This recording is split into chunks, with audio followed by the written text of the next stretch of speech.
Halo semuanya, perkenalkan nama aku Azara Evril. Aku dari kelas 3C dengan digit NPM 24106312500044. Pada video praktikum ke-10 ini, aku akan ngebahas tentang tokenisasi pada DeFi atau lebih tepatnya token Athena. Ada yang penasaran nggak sih token itu kan? Jadi kita bayangin dulu. Bayangin ada pasar malam. Nah, kalau banyak penjual yang sediain uang kembalian, semua pembeli bisa transaksi dengan lancar kan? Nah, di kripto juga ada yang namanya uang kembalian itu. Itu namanya likuiditas. Nah, jadi diingat-ingat ya, analogi dari likuiditas adalah Nah, jadi analogi dari uang kembalian itu namanya likuiditas. Terus Athena atau Ethena ini, token Ethena ini bakal bantu kayak pasar kripto selalu punya likuiditas yang cukup. Nah, jadi fungsi Ethena itu di dalam pasar kripto seperti itu ya. Nah, jadi Ethena itu protokol DeFi yang ngurusin likuiditas. Cara kerjanya mirip kayak warung tukar di pasar. Kalau kamu masukin dua jenis koin ke kolam atau pool biar orang lain bisa swap kapan aja. Nah, versi modernnya itu bisa pakai konsep Cancer liquidity. Nah, ibaratnya itu kamu naruh lapak tepat di titik yang paling rame supaya modal kamu itu lebih efisien. Analogi kolam air ini atau pool itu sebagai kolam air. Analogi pool dalam apa sih kripto itu sebagai kolam air. Semakin banyak airnya, maka gampang kan orang buat nyiduk atau swipe concentrated itu. Concentrated itu apa? Concentrated itu kayak analoginya tuh kayak naruh ember di dekat pintu masuk di tempat yang paling sering orang pakai. Nah, terus Ethena itu atau ENA, token Ethena, gunanya buat apa sih? Ada tiga fungsi utama. Yang pertama itu staking. Staking kayak itu kayak nabung sambil bantu jaga kompleknya. Kamu ngunci ENA buat amankan sistem dan dapat imbalannya. Nah, yang kedua itu insentif likuiditas. Jadi penyedia penyedia likuiditas atau LP dapat hadiah biar kolam selalu terisi penuh. Nah, yang ketiga itu governance. Governance atau pemegang ENA itu bisa ikut voting. Ibaratnya kayak rapat ketua RT buat tentuin aturannya. Nah, jadi ada fitur yang namanya delegation dan liquid staking. Ini tuh bisa titip suara atau aset yang di step tapi tetap bisa dipakai di DeFi lain.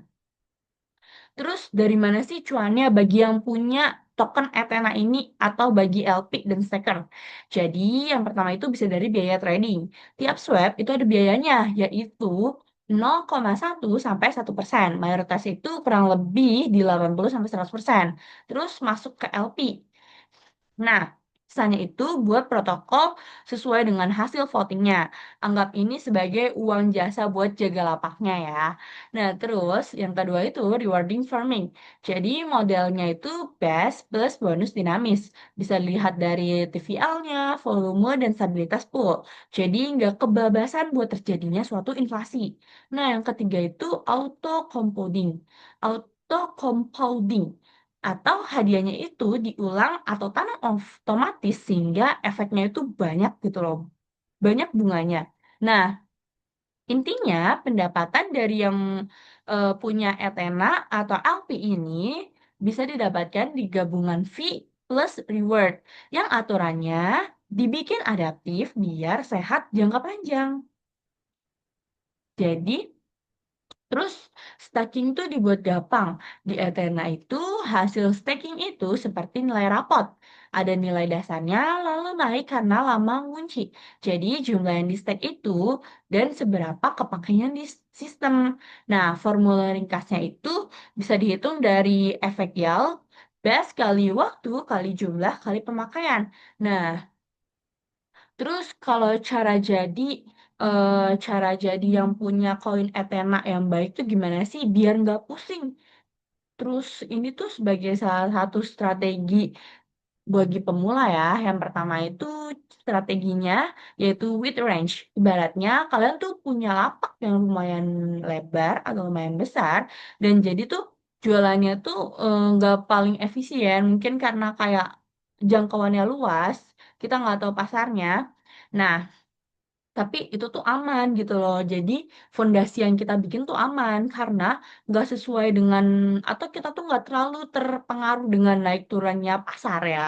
Nah, yang kedua itu considerate range atau taruh lapak di kerumunan atau yang sedang ramai gitu loh. Nah, ini tuh modalnya super efisien, tapi harus dipantau karena nggak selamanya itu kerumunan atau lapaknya rame gitu.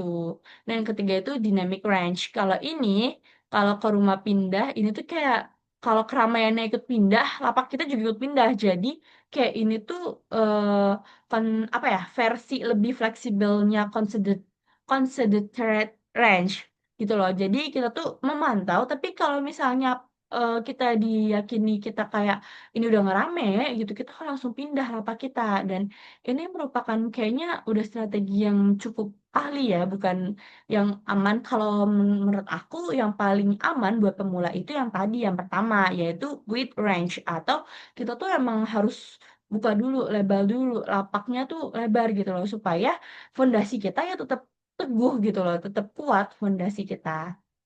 Nah, terus kita kan dari tadi kan kayak ngomongin strategi, terus ngomongin keuntungan. Apa sih resikonya dan gimana ya cara ngurangin resiko tersebut? Yang pertama, resiko pertama adalah smart contract risk atau kode itu bisa ada celah.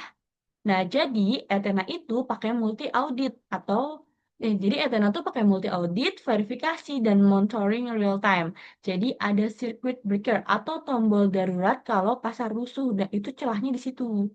Nah, yang kedua itu ada market atau volatilitas. Jadi harganya itu bisa naik turun dan naik turunnya tuh cepat gitu loh, nggak stabil.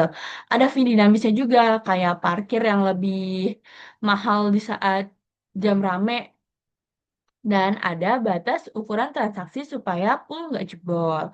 Nah, terus yang ketiga itu ada oracle atau harganya salah.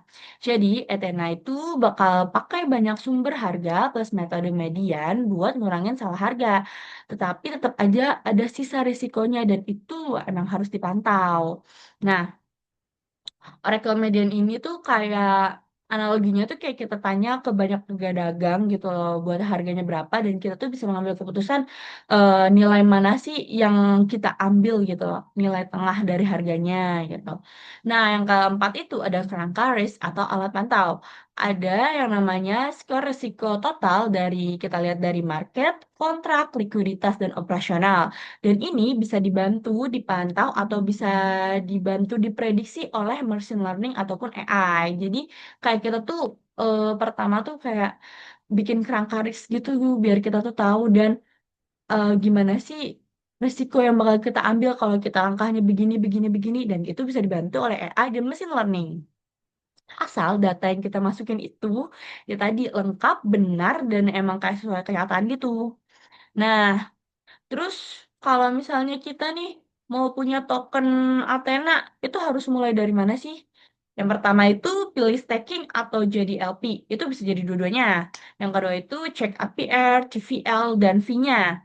Dan apakah ada bonus yang aktif. Yang ketiga, itu mulai dari kecil dulu, range-nya agak lebar dulu yang tadi kata aku. Kita tuh kuatin fondasi dulu gitu loh sebelum kita ngambil resiko yang lumayan dengan mengambil yang pasar ramai dan enggaknya karena itu perlu pantauan dan jadi selama kita masih terus belajar kita mending ambil apa ya range yang agak lebar aja dulu gitu loh buat memperkuat fondasi.